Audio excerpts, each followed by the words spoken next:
Good morning student. मैं हूं आपका maths teacher Vivek Mewada, Emmanuel senior secondary school Tonk. बेटा, हमने प्रीवियस क्लासेस में अभी तक चैप्टर 2 के बारे में क्या पढ़ा है? हमने चैप्टर 2 के बारे में पढ़ा है टाइप्स ऑफ पॉलिनोमियल, पॉलिनोमियल कितने टाइप्स के होते हैं। उसके अलावा हमने पढ़ा है कोफिशिएंट ऑफ ए पॉलिनोमियल। इसके अलावा हमने पढ़ा है पॉलिनोमियल कौन नहीं होता है।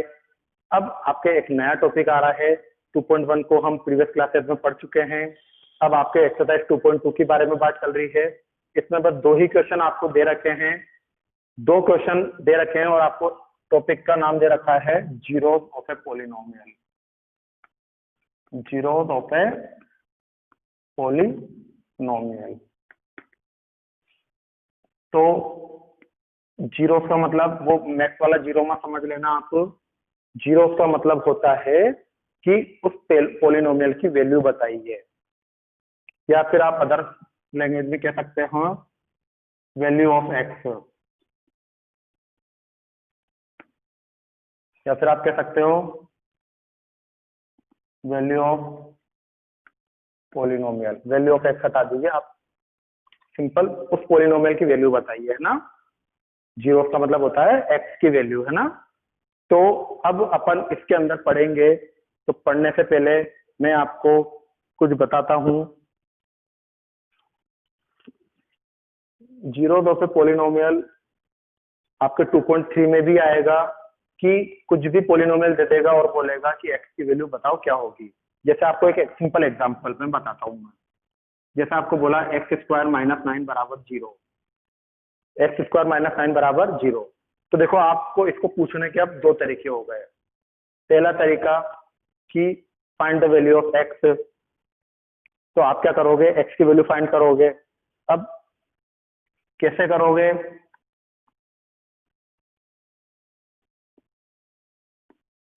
माइनस का 9 उधर गया तो प्लस का 9, स्क्वायर उधर गया तो रूट, और अंडर रूट जब कभी भी हटता है तो मैंने आपको बोला था प्लस माइनस का साइन साथ में लेकर आता है।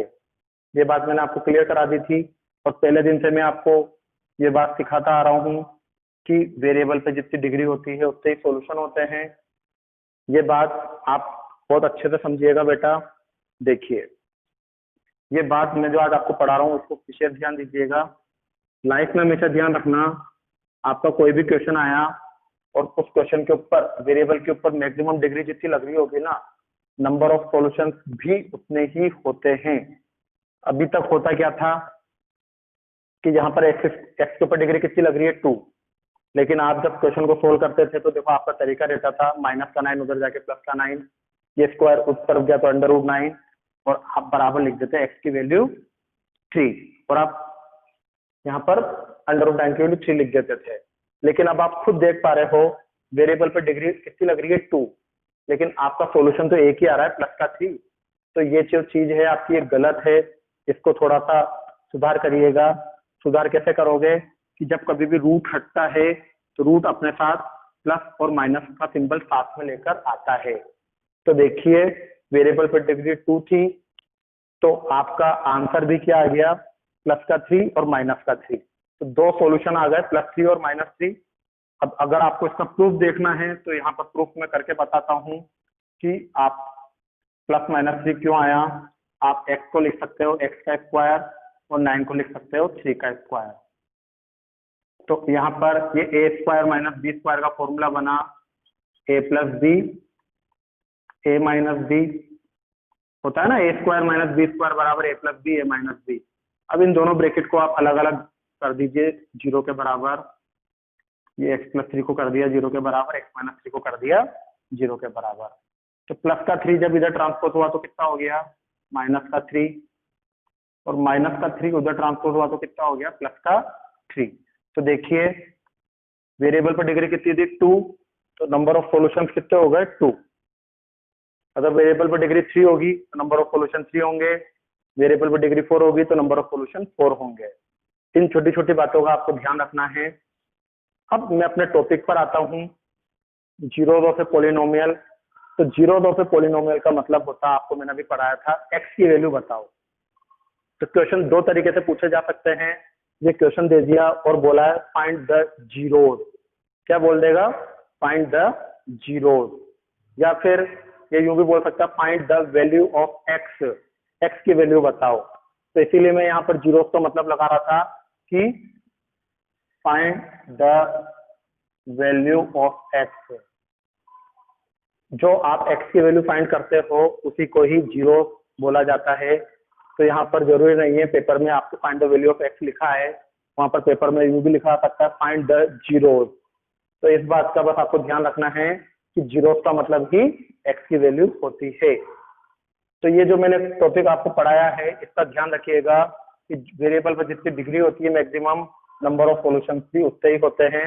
एक मेथड ये है जिससे मैंने आपको प्रूव करा है, और एक मेथड ये है जो आप √9 को 3 लिख देते हो और आपका आंसर गलत हो जाता है। क्लियर है बात ये? ओके। अब अगर आपको इसी की बात समझनी है तो बेटा अभी लेटेस्ट इसी साल का पेपर है 10th क्लास का, इसी साल का एक 10th क्लास का पेपर आया था, और उसमें जो मैंने आज आपको ये बात पढ़ाई है ये 10th क्लासेस के पेपर में पूछा गया था।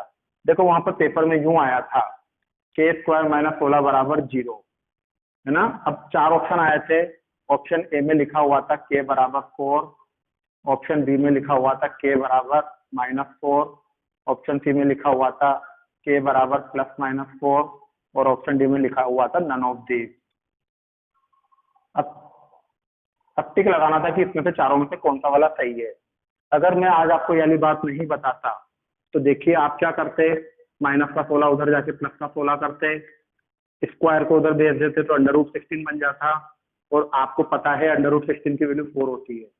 तो आप तो ये वाली चीज करते, लेकिन आपको अभी तक, और आपका आंसर क्या हो जाता, ऑप्शन ए, जो कि आपका एग्जामिनर इसको बिल्कुल काट देता कि ये बिल्कुल गलत है, और आपका वहां पे बोर्ड क्लासेस में नंबर कट जाता।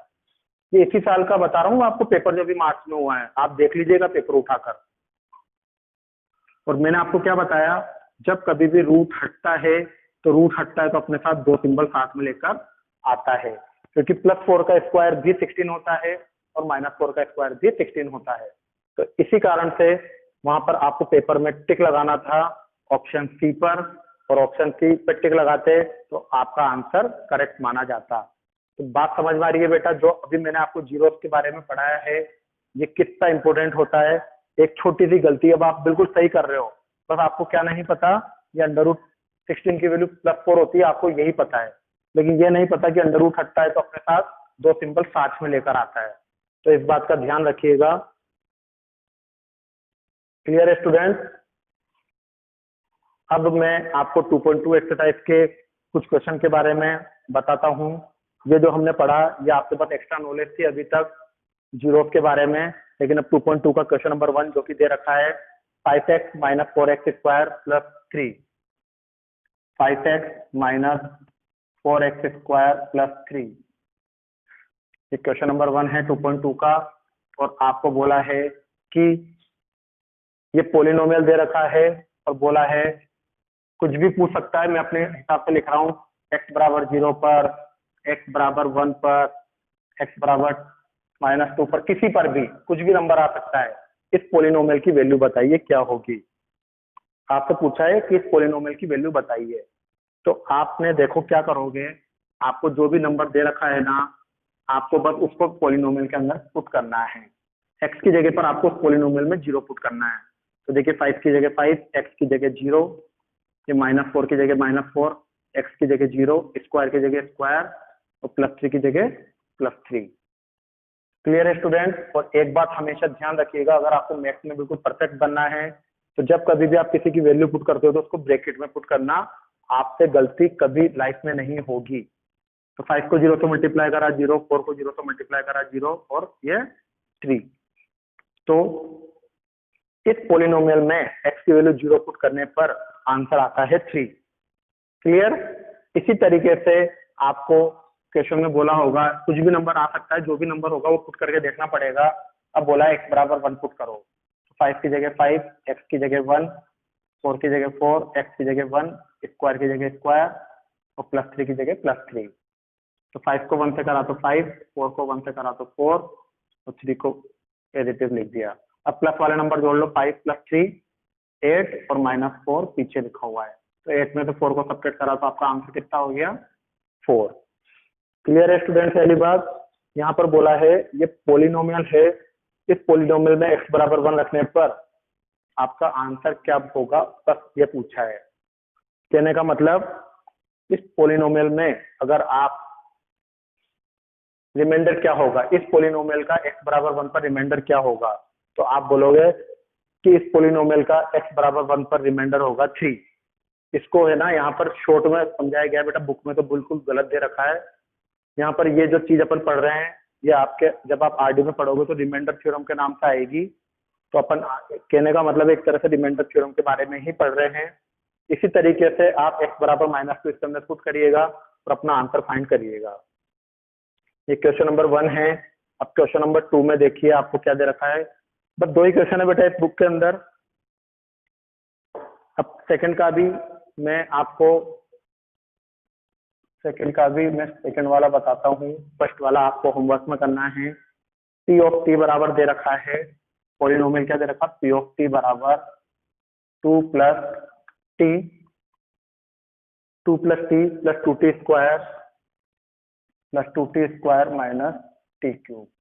अब यहाँ पर x की जगह पर t वर्ड आ गया और आपको 3 वैल्यू पूछ रहा है। पहला दे रखा है p फिर ब्रैकेट में 0, फिर p फिर ब्रैकेट में 1, फिर p और ब्रैकेट में 2। आपसे कह रहा है p of 0, p of 1, p of 2 की वैल्यू बताओ। तो इसका सिंपल सा मतलब है बेटा, सिंपल सा मतलब, क्वेश्चन के अंदर वेरिएबल क्या है, t। क्वेश्चन के अंदर वेरिएबल क्या है, t। अगर आपको ऐसे नहीं पढ़ना तो ऐसे देख लीजिए, यहाँ p की जगह पर t आया, ब्रैकेट की जगह पर ब्रैकेट आया, तो यहाँ से t बराबर कितना निकला, 0। मतलब आपको क्वेश्चन में t बराबर 0 पुट करना है। यहाँ पर भी देखो p की जगह p, ब्रैकेट की जगह ब्रैकेट, t बराबर यहाँ पर क्या दिख रहा है, मतलब इस क्वेश्चन में आपको p की जगह पर 1 पुट करना है। यहाँ पर भी देखिए p की जगह पर p, ब्रैकेट की जगह पर ब्रैकेट, t की जगह पर, इस वाले क्वेश्चन में t की जगह पर आपको 2 पुट करना है। तो आपने यहाँ से अभी पिछले क्वेश्चन में तो आपको डायरेक्ट नंबर दे रखे थे कि 0, 1, -2 जो भी आपकी नंबर दे रखे हैं उसकी वैल्यू फाइंड करो। लेकिन अब इस क्वेश्चन में क्या दे दिया, p of 0, p of 1, p of 2। तो इस तरीके से अब मैं यहाँ पर इस पूरे पोलिनोमियल में t बराबर 0 पुट करूंगा। क्लियर? आपका पोलिनोमियल ये है, इस बात का ध्यान दीजिएगा। एक पूरा पोलिनोमियल है आपका, तो इस पूरे पोलिनोमियल में आप वैल्यू पुट करिए। देखो p की जगह p ब्रैकेट और t की जगह पर 0, फिर 2 की जगह 2, t की जगह 0, फिर 2, ये t की जगह 0, फिर t की जगह 0 और ये क्यूब। तो जैसा दे रखा है जहां जहां पर भी t दिख रहा है आपने वैल्यू पुट करी और सारी वैल्यू आपको ब्रैकेट में पुट करनी है। तो कितना हुआ, 2 प्लस 0 से तो किसी को भी मल्टीप्लाई करो या डिवाइड करो या सब्ट्रैक्ट करो, आपका आंसर 0 ही आता है। तो देखो सबको ये 0 तो हट गए और क्या बचा, बस 2। तो p ऑफ 0 की वैल्यू कितनी आ गई, 2। Clear student? पहली बात, p ऑफ 0 की वैल्यू इस क्वेश्चन में कितनी आएगी, 2। ऐसे ही अब t बराबर 1 पुट करके देखता हूँ। p की जगह p, ब्रैकेट की जगह ब्रैकेट, t की जगह 1, ये 2, ये t की वैल्यू रखी 1, सॉरी 1 पुट करनी है, ये 2 की जगह 2, t की वैल्यू रखी 1, स्क्वायर की जगह स्क्वायर लगा दिया, फिर वो t की वैल्यू रखी 1 और क्यूब की जगह क्यूब लगा दिया। ये 2, ये 1, 1 का स्क्वायर को 1 होता है और 1 को 2 से मल्टीप्लाई करा 2, 1 का क्यूब 1 ही होता है। तो देखिए +1 से -1 कट गया, तो p ऑफ 1 की वैल्यू कितनी आ गई, 2 + 2 4। तो क्लियर है स्टूडेंट? इस तरीके से आपको 2.2 एक्सरसाइज को पूरा सोल्व करना है। t बराबर 2 को रख लीजिएगा अब आप। तो आपके होमवर्क 2.2 के अंदर 2 क्वेश्चन हैं, उन 2 क्वेश्चनों को आपको तरीके से कॉपी में वर्क करके आपको सेंड करना है।